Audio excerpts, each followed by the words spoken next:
Exercise 12.2 question number 8 class 10th mathematics chapter 12 हमारे पास अभी है question number 8 a horse is tied to a peg at one corner of a square shaped grass field of side 15 meter by means of a 5 meter long rope. Find first part है the area of that part of the field in which the horse can graze.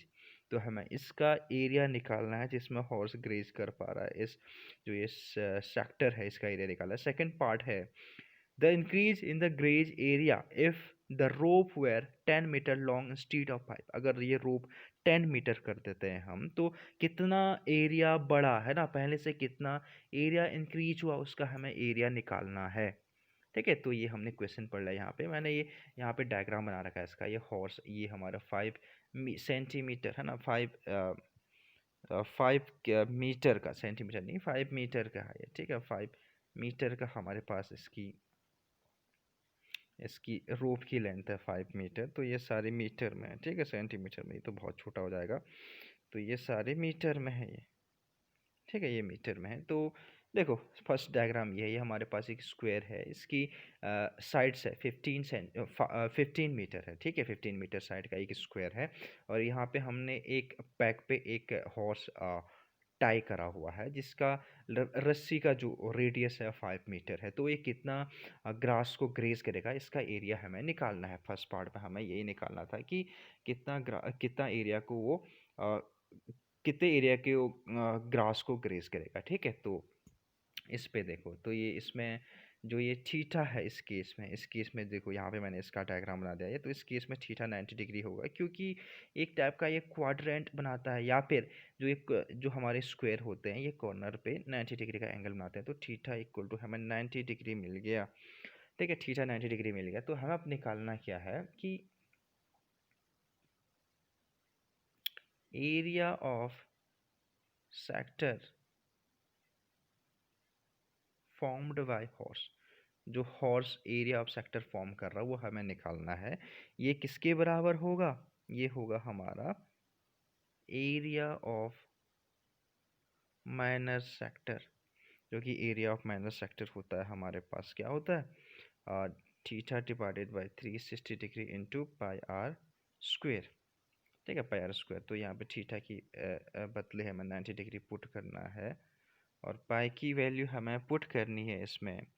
पाई की value कुछ information नहीं है इसके बारे में, तो 3.14 ही put कर लेते हैं। ठीक है, इंटू रेडियस है हमारा 5 मीटर। तो 5 इंटू 5 होगा है ना, 9 4 जा 36 है ना। तो ये आ गया हमारे पास।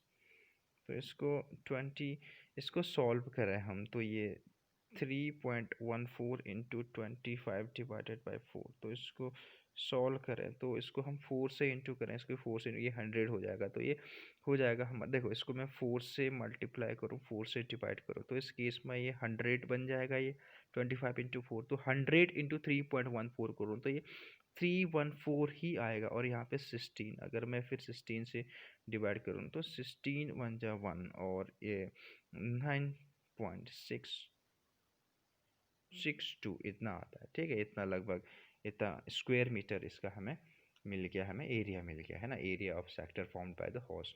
तो जो एरिया यहाँ पे ग्रास को ग्रेज करेगा वो इसका एरिया होगा इतना। ठीक है, इतना इसका एरिया होगा कि ये ग्रेज कर पाएगा है ना, कि ग्रेजिंग एरिया होगा इसका हॉर्स का इतना होगा ग्रेजिंग एरिया। अगर 5 मीटर का अगर हमारे पास रस्सी है तो उस केस में। अब सेकंड केस है इसमें, देखो सेकंड केस है द इंक्रीज, देखो लिखा है यहाँ पे the increase in the grazing area if the rope were 10 metre long instead of 5 metre. अगर हम रोप को 5 मीटर के बदले यहाँ पे 10 मीटर कर दो, देखो ये पहले ये 5 मीटर था, अब मैंने ये रोप को बढ़ा दिया 10 मीटर कर दिया, तो कितना एरिया इंक्रीज हुआ ये निकालना है। मैं ये पूरे सेक्टर में से इतने को माइनस करूँगा प्रीवियस वाला जो सेक्टर को, तो इसका एरिया हमें कितना इंक्रीज हुआ वो मिल जाएगा। ठीक है, तो यहाँ पे मैंने डायग्राम बना दिया इसका, आप देख सकते हैं। तो सेकंड पार्ट है इसका, सेकंड पार्ट है इसका। सेकंड पार्ट क्या है, इसमें हमारा जो रेडियस है, रेडियस ऑफ थ्रेड है उसके इसमें सेकंड पार्ट में वो 10 मीटर है, सॉरी 10 मीटर है। ठीक है, तो एरिया ऑफ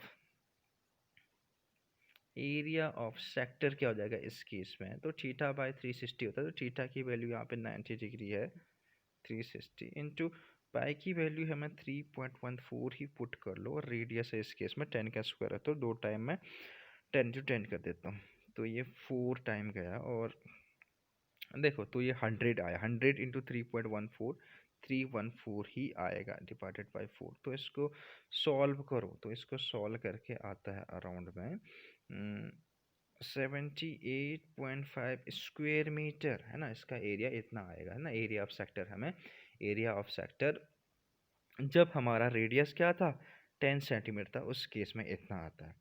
अब देखो हमें एक्चुअल में निकालना क्या है कि कितना एरिया इंक्रीज हुआ ग्रेसिंग का, तो ठीक है, हम क्या निकालेंगे, इंक्रीजिंग, है ना, increased area of grazing, increase area of gracing क्या होगा हमारे पास, देखो ये हम ये इसमें से इसको माइनस कर देंगे, तभी आ पाएगा 78.5 माइनस 19.62, तो इसको मैं सॉल्व करूँ तो ये लगभग, देखो 20 लगभग माइनस कर दो, तो ये 58.88 मीटर स्क्वायर आ जाता है। तो हमारा जो ग्रेजिंग एरिया बढ़ा जब हमने 10 मीटर किया, तो कितना बढ़ा उसका, लगभग 58.88 स्क्वायर मीटर, इतना इसका एरिया बढ़ा। तो हमारे ये दो की दो आंसर आ गए दोनों पार्ट के। तो अगर आपको वीडियो अच्छे लगते हैं तो प्लीज़ पूरी प्लेलिस्ट इस प्लेलिस्ट में बनी है, तो आप देख सकते हैं जो चैप्टर नंबर 12 का। Thank you so much guys.